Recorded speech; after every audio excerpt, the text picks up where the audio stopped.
you're saying that some people are super helper because it's their choice, but other people, it's kind of life makes it happen. Maybe a partner or a loved one needs their care. That's right. What are your thoughts on that? How you get to becoming a super helper or at risk of super helper syndrome, when you're giving and giving and giving, you're right, is absolutely either because it's in your nature and it's something you feel called to do. I mean, I wanted to be a psychologist since age of 12. It's been a lifelong calling for me.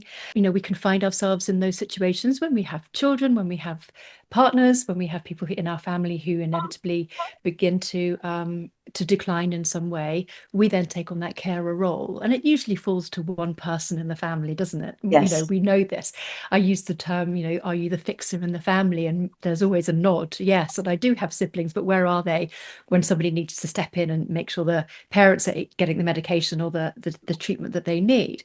So I think, in answer to your question, what would I suggest or recommend? Please do read my lovely book, The Super Helper Syndrome. But I think I would draw straight to your helping boundaries, okay? And I know it will be tough for you to do this because I've been there myself. Think about these three things. Who are you helping versus who do you actually need to help?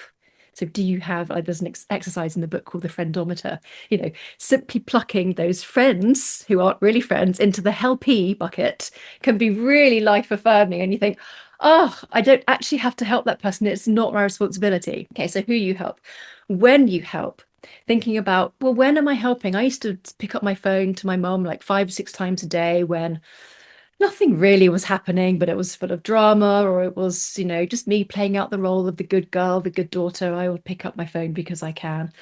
In the end, contracting with her, saying, Mum, hey, I can't really give you much time now, but on a Sunday, I can give you a whole hour. It can work with other people who you can say, I don't really have much time at the moment, or I'm really quite busy, but I'd love to give you some time at a later day. If you still need to talk about this next Wednesday, how about we have a cuppa together? So, who, when, and how you help. Now, in the book, as you'll remember, my co author, who's also my partner, Rod Vincent, we map out lots of different types of helping. I navigate straight to supportive help when actually there are other forms as well. So, resources help, for example, and expert help. So, what kind of help are you giving? What kind of help is that person asking for? And what kind of help do you find more energizing?